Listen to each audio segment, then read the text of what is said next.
Starting the webinar.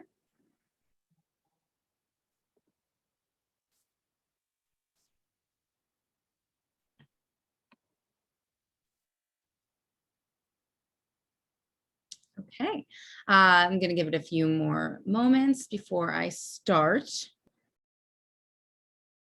Make sure that gives some time for folks to get in here. All right, well, welcome to the virtual college fair. This is so incredibly important that you are here, especially during the times that we're having these virtual events is a way for you to get all this information from our expert panelists that are going to talk about their institution. And I think this will be a very exciting one. We have some great institutions that will be here to talk to you. This part is really important, and I'll put this in the chat. But if you are out there in the audience and you're watching this and you have a question, the best way to do that, to communicate, is by using the Q&A button.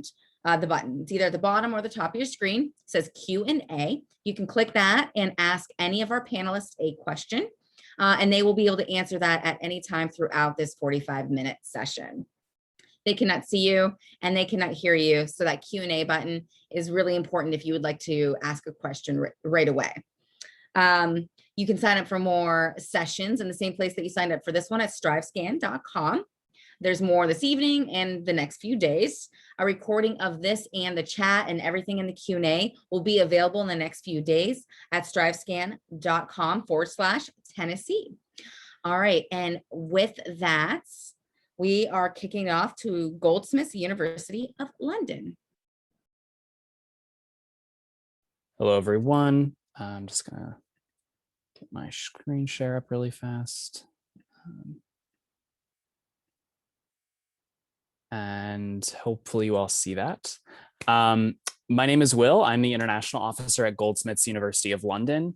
I am personally based in Brooklyn, New York, but as the name of our institution might suggest, we are located in Southeast London. We've been part of University of London since 1904. We're one of the constituent colleges of the university.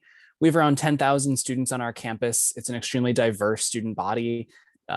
Over a third of our students come from outside of the UK. We have more than half our student body that are students of color, a very sizable LGBTQ+ and first generation population on campus. And as undergraduate students, you'll be able to take advantage of the 55 research centers and units that we have on campus in conjunction with University of London or run by Goldsmiths. We've also committed to a Green New Deal, and we are committing to carbon neutrality by 2025. To that end, we have banned beef on our campus. We have banned single-use plastics, among other things, as part of this initiative to curb our carbon output. So our campus is located in Southeast London in the neighborhood called New Cross. It's an urban campus, but also single site. So all of your courses are held on our one campus there inside the yellow dotted line. You'll notice we have a college green. It's a great place to enjoy some of the sunnier days in London. Tons to do around our campus. It's only a 10-minute train ride from the city center, really great access to internships and work placements that we offer at Goldsmiths. Your residence halls are located just a short walk away or on campus.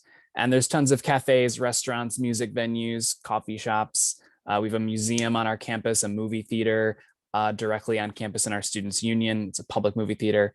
So really a lot to do any given day around London. Our academics are focused on the arts and humanities, social sciences, business and management. We have education, social work, and law as well. We are among the world's top 100 universities for the performing arts, fine arts, and humanities, and 8 of our 18 departments are among the world's top 50. We're extremely well known for our communications and media program, which includes our Screen School and School of Journalism, and also our art and design programs, in which students have their own studio space while they're undergraduate students. We're also ranked number 21 in the UK for the quality and international significance of our research and citations, and we take research quite seriously at Goldsmiths. We have around 75 undergraduate programs on offer. They are all direct entry, mostly 3-year bachelor's degrees, except our fine art program, which is 4-year.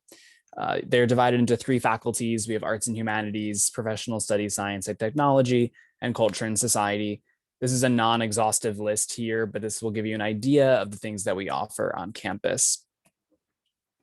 Our application process is through UCAS, the University and College Application Service. You'll hear a lot about this from other UK schools tonight. But like I said before, it is a direct application, so you apply to a degree program. At Goldsmiths, we require a 3.0 unweighted GPA to apply from your high school, and we're also test optional for this year and next year, so you do not require test scores if you're a current senior or junior. Applications close each year on the 15th of January, and for some of our performing arts and fine arts programs, you will require a portfolio, and most programs require an interview for international students as well. Our cost of attendance ranges from about 36 to 39,000 US dollars per year. That would include tuition, accommodation, cost of living, including food, transportation, visa fees, health insurance, pretty much everything you could possibly think of for going to college. That's the all-inclusive price. So it's basically equivalent to much cheaper than private or out-of-state public tuition in the US.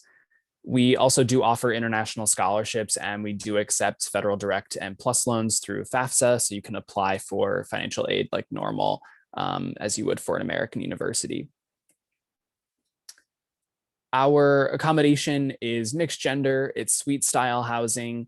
We do guarantee accommodation for you in the first year, but after that, students will typically move into their own flat or apartment. The neighborhood we are in London is much more affordable than what you might think of, as central London can get quite expensive. But our suites house between 4 and 8 students, and you'll have a shared kitchen and living space. It's your own room with your own bathroom, so a little bit different from the dorm style living you might be used to at an American university. You'll also have support from our career service for up to 3 years after you graduate from Goldsmiths. We offer around 15 to 1,600 work placements and internships every year for our students. We also have a business incubator opening on campus this spring. About 15% of our students start their own business within 1 year of graduation. So we have a really high entrepreneurial rate on our campus. We also have a vast alumni network throughout the world, including for the more creative industries, Turner, Mercury Prize winners, Booker Prize winners, Oscar, BAFTA, Grammy winners as well. So a really amazing network, and about 3,000 alumni here in the US as well. And lastly, you can also take part in our over 120 clubs and activities while you're on campus. Really anything you can think of. We have a knitting society, chocolate appreciation society, and over 20 sports options as well that could be played competitively throughout London and Southeast England. So with that, thank you so much, and I'll be passing it off to the next university. All right, thank you. That actually worked out really well. Duke Kunshan University, please correct me if I still didn't get that right. That sounded good. Thank you. All right, thank you. All right, I'm just going to quickly share my screen. Okay, hopefully everyone can see this. I'll start my clock. My name is Emily Karubi, and I am one of the global recruitment officers here at Duke Kunshan University.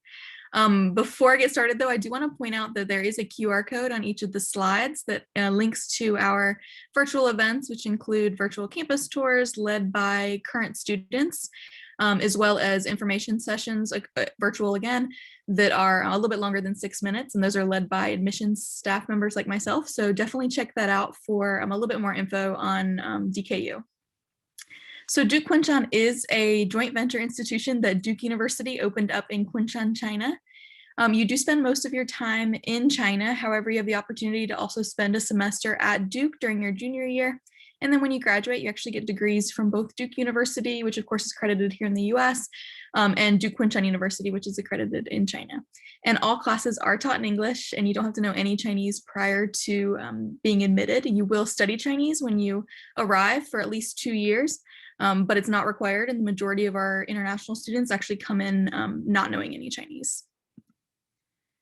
So we are located in Kunshan, China, which is considered to be a small city by Chinese standards, but I use air quotes because it's still about 2 million people. It is a hub for high-tech research and manufacturing, but it's also very close to 2 much larger cities. So it's only about 20 minutes via high-speed train from Shanghai, which is, of course, one of the biggest cities in the world. And then same distance from Suzhou, which is about the population of New York City. So there's a lot going on in that area. And our students definitely take advantage of the location. They go on field trips with their professors into Shanghai and Suzhou. They go by themselves to just experience nightlife, restaurants, things like that. And again, I think they really do just take advantage of the location for fun stuff, but also for things like internships and academic things.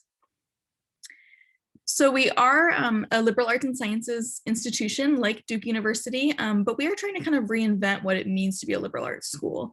And two ways we've done that is really through our experiential learning and our blended disciplines through our interdisciplinary curriculum. So we do have all of our majors housed in arts and humanities, social sciences, and natural sciences, but no matter what you're majoring in, you'll take classes in all of those areas. The experiential component comes in with our academic weeks. We actually only have classes Monday through Thursday. Fridays are meant for co-curricular education, whether that be research with a faculty member or career treks with our career center into Shanghai or Suzhou to visit big international companies. There's all sorts of cool opportunities to utilize those Fridays for. And we also have an innovative semester schedule. So it's kind of like a hybrid approach between the US calendar and the Chinese academic calendar, but we do have 2 semesters that, August to December fall semester, then a winter break, and then come back from January to May. But each semester is split into 2 7-week terms. So you're only taking like 2 to 3 classes at a time. You also get week-long breaks in between the 2 sessions, plus Chinese holidays, and our students definitely take advantage of those breaks to travel around China and to travel around the rest of Asia as well. We currently have over 60 student organizations. They range from like Model UN to club sports to our LGBT organization to cooking club to robotics teams, all sorts of things like that. And there's a whole lot of support for creating new institutions. And, we're a pretty new institution. We just opened up in 2013, but really just started bringing undergrads a few years ago. So we only have 3 classes currently in our undergraduate program. And so to me, that's really impressive that they've already started over 60 organizations. And I'm sure there'll be even more in the coming years too. So as a reminder, we do teach all of our classes in English. It is a very engaging academic environment as well. And that kind of comes along with that small student body. We only have a 7-to-1 student faculty ratio. And over 20% of our students have done research with a faculty member. And again, being a new institution, I think that's pretty impressive. And many of our freshmen do research with a professor. So there are just a lot of opportunities from an early stage in your undergraduate career. We do have complete academic freedom. So I know, sometimes when you think of China, you may think of censorship, but Duke coming in to China and opening up this institution, one of the stipulations was that we do have complete academic freedom. So we're able to talk about whatever we want in the classroom, do research on whatever we want as well. And along with that, we have free and open internet. So websites that are typically blocked in China, like Facebook and Google, those are all open on campus, but also off campus as well, because students all have VPNs on their computers and phones. So they have access to all of those important websites, but also all of Duke's digital library resources on or off campus. I'm going to quickly show you our majors, but just to kind of explain how our majors are constructed, you'll see the underlined terms are the actual major names, and then the hollow bullet points underneath are the individual disciplinary tracks, and you'll choose one of those as well. You don't actually declare a major till the end of your sophomore year, so you have plenty of time to take exploratory courses, and about 1/3 of your courses are electives too, so there's also just a lot of room in your schedule. Alrighty, our students currently come from over 50 nationalities, from 6 continents, so it's a very diverse group of students. And we are on the Common App. We have a free application through the Common App. We have 2 application rounds with early decision and regular decision, and all students who apply are automatically considered for merit-based aid. You just need to submit your CSS profile to also be considered for need-based aid. And if you are considering applying to Duke as well, there is a checkbox option on their application to have your application forwarded to DKU. I'll put my contact info in the chat as well, so you'll have it after this, but I do encourage you to take advantage of some of our longer sessions and definitely reach out with any questions. Thank you. Thank you. All right, next up we have University College Dublin. Great, thank you so much. I'm just going to share my screen real quick. All right, is that full screen now? Yes. Great, thank you. So my name is Bridie Troy, and I am here to talk about University College Dublin, or UCD for short. And we are Ireland's global university, and located, as you guessed it, right in the heart of Dublin, the capital city. We are home to over 18,000 undergraduate students, almost 30% of whom hail from outside of Ireland, just like all of you. So it's a very international city that you'll be exposed to a lot of different cultures. So first off, I would just like to start talking about the Emerald Isle, what it's like to live, study, and travel in Ireland. So in my opinion, pretty biased, but I'll admit that, Ireland is just the best country in the world in which to attend college. Ireland is the only English-speaking member of the European Union, and this offers a really great gateway to the rest of Europe for American students. So you can learn in the EU in your own language, and that's a really unique opportunity that you can only get in Ireland. Ireland is routinely voted one of the safest, one of the happiest, and one of the friendliest countries in the world. The scenery is just absolutely breathtaking, as you can see from these photos. And the entire country is about the size of Illinois, so it makes it incredibly easy to travel around. UCD's main campus, so we have two campuses. We were established in 1854. Our main campus is in Belfield, and that offers some of the best state-of-the-art learning and living facilities, and it's right near the bustling city center and Ireland's major business hubs. UCD is a modern campus built on tradition, and what I mean by that is that our buildings, our research institutions, and our resources are constantly updated to offer you the very best possible learning environment. At the same time, however, UCD does have a very unique and impactful history, wherein the college actually played a huge role in the development of Ireland as an independent nation, and we have educated over half of Ireland's prime ministers. So it's definitely got a great reputation in Ireland as well as throughout the world. I did mention we are Ireland's most international university, with 30% of our student body coming from outside of Ireland. And because of this, we offer a really great international student support system. So we have a global lounge, guaranteed on-campus accommodation, and over 160 clubs and societies to help you feel at home even when you're across the ocean. So our campus is very similar to a traditional American campus with all of the many amenities that we offer. So we offer academic supports, including libraries throughout campus dedicated to different academic disciplines. We have student advisors, we have math and writing centers. Additionally, we do offer personal supports in the way of peer mentorship, student health and counseling services, and a wellness text line. So this definitely falls under that international student support that I mentioned earlier, but it really extends to all students, and for every single year of your degree, there will be somebody there to help you through it. I mentioned our many organizations and sports clubs, but I really want to emphasize that there is just something for everybody here. So UCD is actually Europe's largest urban campus. So it's great because we get this multinational European campus college experience, but at the same time, you are on this huge traditional campus with a great community, kind of a rah-rah feel. We do have a swimming pool, we have a rock climbing wall, and we host one of the largest trampolines in the world on campus. So there's always something to do. We even have our own pub on campus. It's called the UCD Clubhouse, and sometimes students and professors will go there after class. Even if you don't drink, just sit there with like a cup of tea and discuss the event. So it's a lot of fun. I did mention that we have guaranteed on-campus accommodation for incoming international students. And these are great because it's not what we're used to seeing in movies where it's, 5 students in a dorm room living in bunk beds.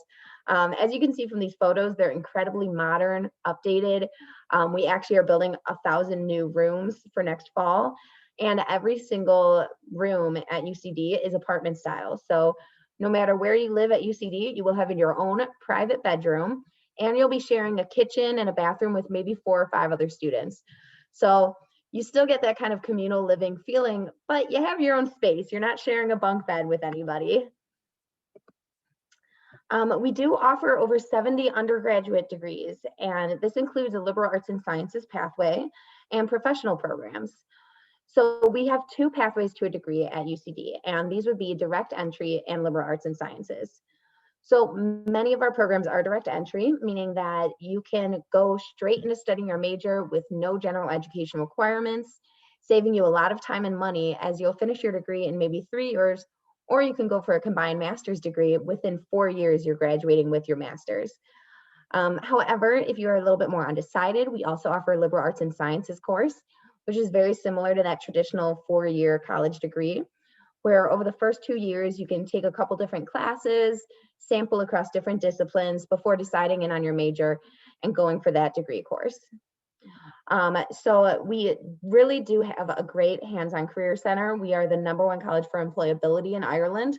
So people really look for UCD graduates once they're in school and beyond. We have a dedicated alumni network in over 150 different countries.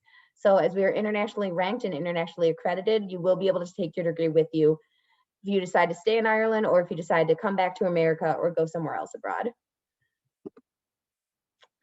Great. So applying to UCD is fairly simple. We have very transparent entry requirements on our website. You can log on to ucd.ie/global and see the exact requirements for your chosen major. You can apply directly online, or we are on the Common Application. One thing to note is that when applying to UCD, you will apply to your specific major. And so in this way, we do differ from some American institutions. Applications are now open and rolling into the summer. Applications for fall of 2022 will open in October. So if you're still a junior, definitely mark your calendar.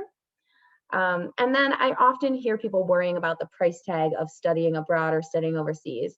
And honestly, it is very price comparable to a US institution.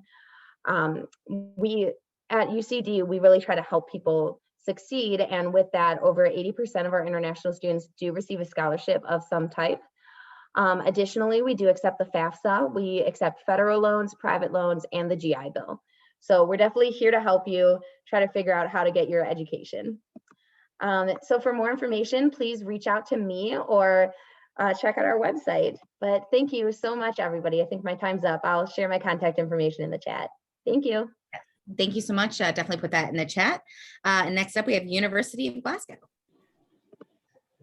Perfect. Thanks so much for giving up a bit of your evening to come join. My name is Jason Vine, the Senior International Officer with the University of Glasgow. And if you can't tell, this accent is not Scottish at all. I'm a student who came from the US. I'm originally from Maryland, started in the US, and then decided that the US system wasn't for me. So I've switched over, transferred over to the UK. So I've done things both ways. So if you hear anything that kind of catches your fancy or want to have a chat about your strengths as a US student in a British or Scottish classroom, I'm more than happy to chat over with you. So let's pop up to Scotland.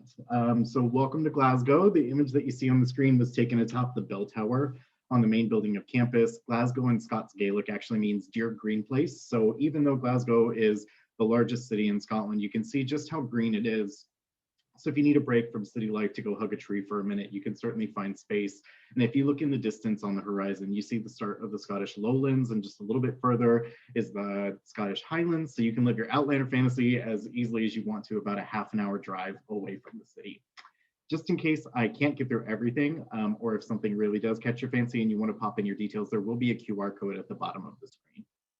All right, so a couple of quick facts about the University of Glasgow. We were established in 1451, and it makes us one of the 4 Scottish ancient universities. It means we've been around forever. So to complement that ancient teaching tradition, we currently are very well ranked in the world. In the world's top 100 universities, we're ranked 67th in the world to be exact, and at the moment we're ranked 14th in the UK. We have over 29,000 students, so we're quite a large university from over 140 different countries. So as an international student, you certainly won't be shy of company. We have about 1,100 students from the US on campus at any given time. So you won't be in a US bubble, but there will certainly be enough students from the US to give you a taste of home if you need it, for sure. Glasgow is also a member of the prestigious Russell Group universities. It's a collection of research-driven UK universities, which is a nice distinction to have. And then the fun fact about Scotland is that the US system was loosely based on the Scottish. So Scotland has a 4-year degree structure, very similar to what you would find in the US. So your transition to the Scottish system will be quite simple. For those of you who have not been lucky enough to come to Scotland, Scotland was voted the most beautiful country in the world by Rough Guides in 2019. And it really is stunning, particularly now, now that the bad fall or winter weather has cleared up. But heather and lavender are starting to bloom in the Highlands, so it's absolutely gorgeous time. Unfortunately, nobody come to Scotland at the moment, but maybe next year you'll be able to come. So there's plenty of outdoor activities for you to take part in. Just a brief kind of drive away from the city center. So this is Loch Katrine, and this is Benam, the mountaintop. So if you're ever invited on a hill walk by your Scottish friends, just know that you're going to go climb a mountain. There's plenty of culture as far as Scotland is concerned. I think Scottish culture is pretty proliferated in the US. So you'll certainly see kilts, you'll certainly hear bagpipes. None of that is made up as you're walking around. And it's a nice place to appreciate the history of Scotland as a country, for sure. Now in Glasgow, the university is not in city center. We are over in the West End. So the West End is a quieter part of the campus, very small cobblestone streets, provides for that very romantic European experience for sure. So in the West End, you have about a 15-minute walk from student residences to the university. It's not kind of like walking in a big city in the US like New York or DC. It's a small town feel. There's only about 1 million people in Glasgow. So you're walking through, passing by the independent bookshops, the independent coffee shops, the patisserie, the boulangerie. It's all very European and romantic. But it's also quite beautiful. So this is down Ashton Lane, the street right behind the university. There's plenty of cheap takeaways, fancy restaurants if you feel like you want to impress your friends. There are plenty of art museums as well as botanic gardens and parks all around, so that way you can go picnic if the weather is nice. And there's plenty of things to do, like going to see a gig or a show, or going to see a cinema for sure. So entry requirements for Glasgow, we are looking for, if you are an IB student, a 32 to a 38 on your IB diploma. If you're doing the US standard curriculum, we're looking for 3 tests and they need to be at AP level. We're looking for at least a 4 across those 3 tests. However, you can substitute one of those AP tests with either the SAT or the ACT, not both. And because of COVID, it's prohibited a lot of access to taking tests. If you have had your testing access restricted because of COVID, we will be test optional. So we're looking for a 3.5 GPA, and we're looking to see that you've taken honors AP or dual enrollment credits in relevant subjects. All right, so I'll give you an aerial view of campus. So the main building, this is an aerial shot of campus. It's really beautiful. The main building is a castle. It looks like Hogwarts. There's no way around the comparison. And it's, even though every building is not connected, it's all very close. So Glasgow owns a lot of the buildings that you see on the screen. So we've got engineering down at the bottom of the screen. We've got geography and earth sciences over to the left. If you follow the road, the main road, this is University Avenue, where the university is located. This is the medical campus. Our 13-story library is just across the street. And at the moment, we currently house Shakespeare's manuscripts. So if we have any literature students, that's a really fantastic resource for you to have. And then just across the street from the library, it takes about a 10 or 15-minute walk to go from one end of campus to the other end of the campus. We've got the Fraser building, which is like a student union where you can grab a coffee or a sandwich. It's also where you can go to check in with any kind of career services, the bookstore, as well as a campus doctor. So you don't have to go too far. As far as subjects that we offer, a little bit of everything. There are over 500 degree combinations. The only thing that the University of Glasgow doesn't do is fine art. So if you're looking for painting, sculpting, drawing, we wouldn't be the best choice. However, if you're looking for pretty much run-of-the-mill from everything else, all subjects except for philosophy are ranked within the top 20 in the UK. So you have a great academic distinction no matter what you choose. And then as far as fees and funding, this will be the last slide for me. You'll see that especially if you're considering out of state, tuition at Glasgow is quite competitive. In-state tuition tends to give us a run for our money. However, out of state can save you quite a bit of money. We are also FAFSA registered. If anybody has access to the GI Bill, you can certainly use that to pay for your tuition. And then we do have undergraduate scholarships where if you can earn a 5 on an AP exam, then you are qualified to earn the Undergraduate Excellence Scholarship, which is a £5,000 tuition discount, about $6,500. All right, well, that'll be it for me. Scan the QR code, and then hopefully we will be in touch. Thanks, guys. Have a nice night. All right, thank you. And next up, we have University of Melbourne. Hi, everyone. Thanks for tuning in today. My name is Julia, and I'm with the University of Melbourne, based in Melbourne, Australia. Sorry, just one second. So I'm just going to be briefly going over some of the advantages of UniMelb. One of the great things is that you're in a beautiful country, in a beautiful city. We're sort of the equivalent of an Ivy League down under, but definitely an affordable access to excellence. So we're actually ranked #1 in Australia. We're ranked 25 in the world. We're a large, comprehensive, public, research-intensive university. So we have pretty much everything you could imagine, everything, you know, from the humanities to various STEM, business, performing arts, and more. And as you can see, a lot of these are ranked quite high globally, you know, in the top 20 worldwide. So you would basically apply directly into the program. So all of our programs are 3 years. So you do have to have an idea of what you want to study, but you don't have to choose your major until later on. And there is still a lot of ability for you to explore different interests. So this is agriculture, Bachelor of Arts, which is one of our most popular programs, and so on, just to give you an idea of what types of majors we have on offer. So it's a pretty straightforward in transmission in terms of entry requirements. So we're really only going to look at your GPA, your SAT or ACT, and we do have AP prerequisites, but there's no essays, personal statements, references, or extracurriculars that are going to be considered. And it's quite straightforward. So if you meet the entry requirements, most likely you will get an offer. So this is sort of an idea of what the minimum requirements are for Bachelor of Arts and Bachelor of Science. You would need a 3.2 GPA and a 13, 20, or a 28 on your standardized test scores.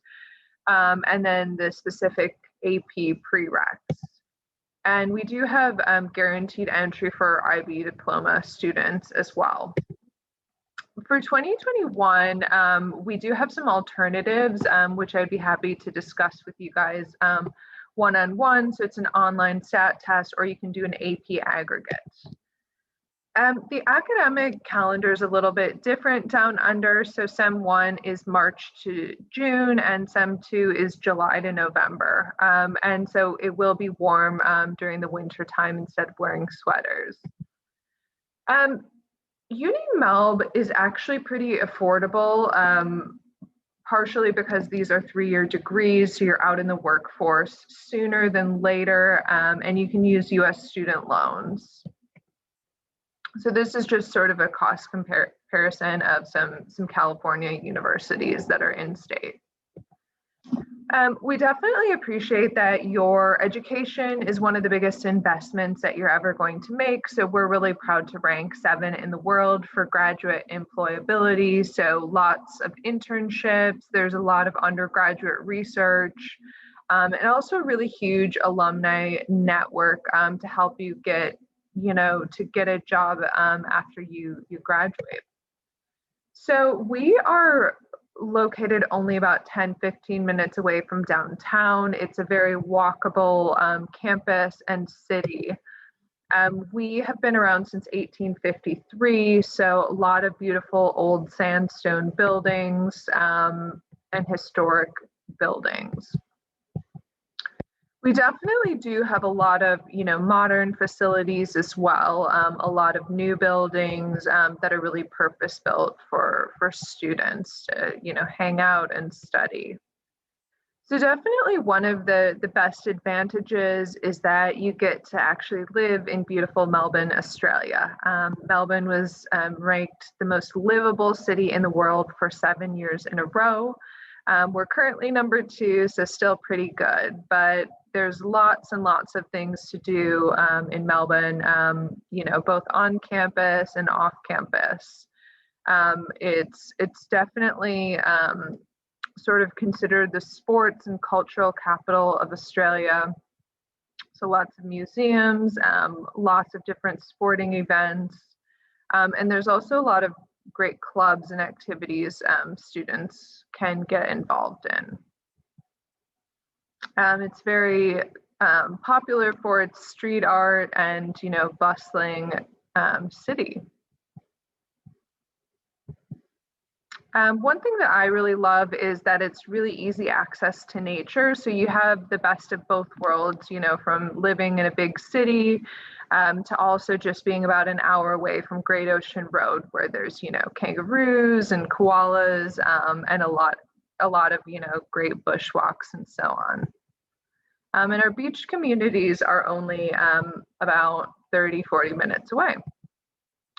So I'll pop all of these links in the chat, but please feel free to reach out if you would like to, learn a little bit more about UniMelb. And I also encourage you to sign up for our mailing list as well. Thanks very much. All right, thank you. Definitely put that information in the chat. Next up, we have University of Manchester. Thank you very much. Just 1 second.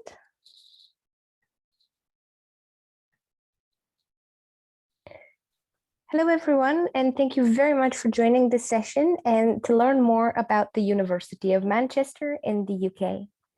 The University of Manchester is Britain's largest single-site university, and it was established in 1824. We have a very proud history of innovation and world's firsts. The university can claim 25 Nobel Prize winners amongst former staff and students, and is where the atom was first split, the world's first stored program computer invented, and where graphene was discovered. As a university, the University of Manchester has a unique vision. We are unique in British higher education in having social responsibility as one of our 3 core strategic goals, sitting equally alongside our commitments to research and teaching and learning as well. As the top UK university for 2 years running for our social and environmental impact, our social responsibility activities capture our unique Manchester spirit, motivating communities to research, teach, and share their ideas and students to study with us. In terms of rankings, the University of Manchester is ranked 27 in the world, and we have an outstanding reputation for research and also being the first choice for graduate employers in the UK. We have the widest range of undergraduate and postgraduate degree programs in the UK, and we are also most targeted by UK's top 100 graduate employers. We offer over 350 undergraduate degrees across 3 faculties. We have double and triple major degrees in our School of Humanities, School of Social Sciences, School of Science and Engineering, as well as School of Biology, Medicine and Health. Some of our more popular subjects include law, which in the UK you can study from undergraduate level, medicine, which as well you can study from undergraduate level, politics and international relations, archaeology and anthropology, as well as computer science and psychology. The University of Manchester is home to over 40,000 students from over 160 nationalities. We are proud to welcome over 10,000 international students on our campus, making us one of the most international universities in the UK. At Manchester, you literally have the world in one place. The university and the city are one of the most affordable locations for students considering pursuing a degree in the UK. For the University of Manchester specifically, the living costs and tuition together range from approximately $40,000 a year to $48,000 a year, excluding our School of Medicine, which works just a little bit different. When it comes to your career, we offer amazing options whilst you're at university and also once you graduate. In most of our degrees, you have the option to integrate a year abroad, or what we call a year in industry or sandwich year, where you can take part in a graduate level internship that is relevant to your degree for a full year. You can also take part in summer internships, volunteering and outreach programs, and maybe even have a part-time job whilst you're at university. Manchester is there to support you throughout your journey, whether it's one-to-one interview simulations, CV clinics to help you tailor your resume for a job in the UK, or just to provide you with a list of available internship opportunities. Our career service is always ready to help, with the team organizing job fairs throughout the year, some even tailored to your own academic department. The university is located in the second largest city in the UK. Manchester is a vibrant international student city, and it's also the city of firsts. We were the birthplace of vegetarianism, the Industrial Revolution, and feminism. Students joining Manchester will have access to the largest students' union in the UK, with over 400 clubs and societies to join and activities to participate in.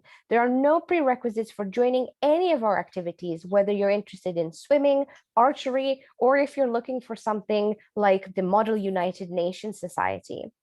You have a campus experience while being in the city centre of Manchester. At the university, we guarantee accommodation to all our international students. And the great news is all of our accommodation is single occupancy. What that means for you is that you always get your own bedroom, which you do not have to share.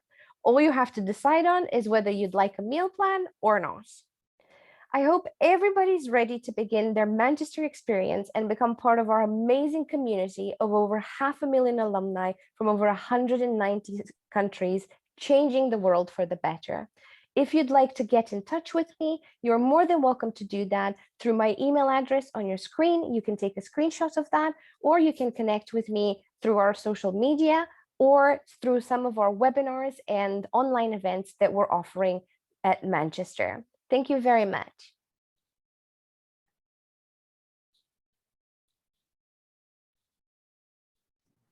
Hello. Okay, so if everyone could hop back on, all the panelists could turn your cameras on. I'm having a little bit of technical difficulties on my end, so I apologize if I'm using my phone as a hotspot currently. Just not ever very good for this. So the question in the same order that you presented is, what advice would you give someone going through the college search process? So the same order that you presented, please. Yeah, I think, everyone on this webinar is clearly aimed to go to school abroad, whether that's for a full degree or for perhaps a semester or a summer. There's tons of different scholarships and opportunities for you to research these programs. If a full year degree program is not right for you, if you're unable to do it, Diversity Abroad is a great organization. So I would maybe just encourage you to do some other research that might not be full degree if that's just not an option for you.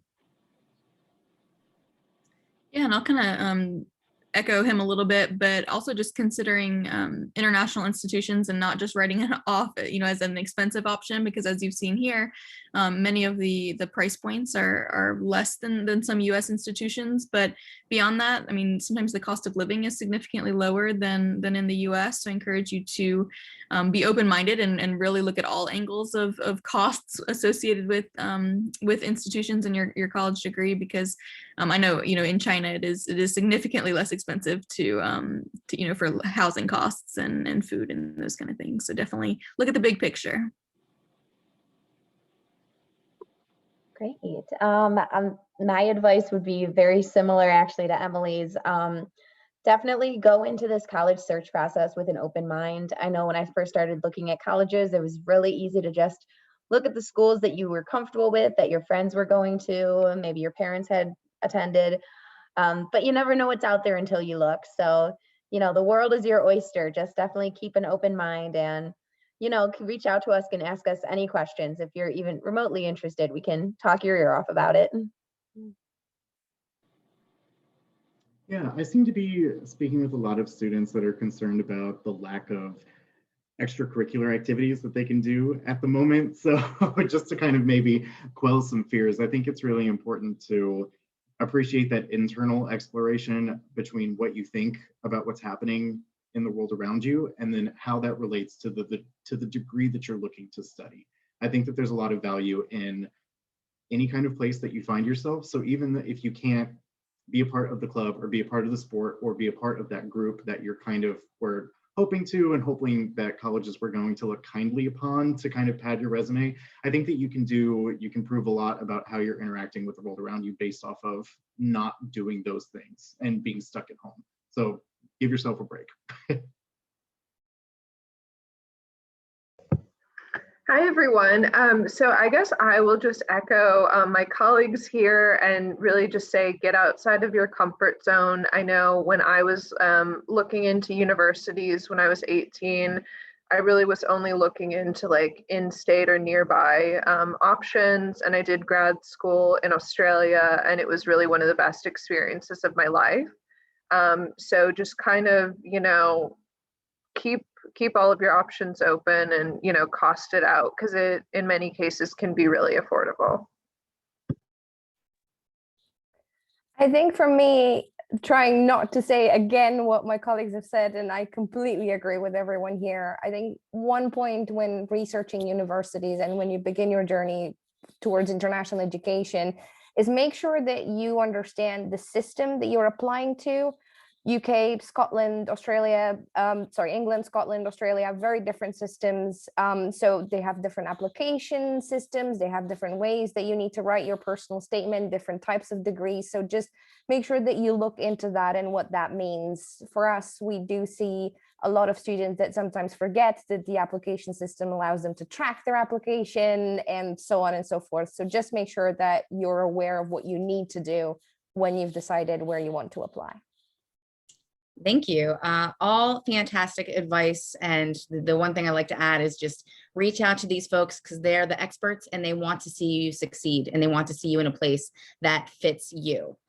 So thank you to all of our panelists, and thank you to everyone who is watching this, who's watching it now or watching it after, and best of luck and have a good evening.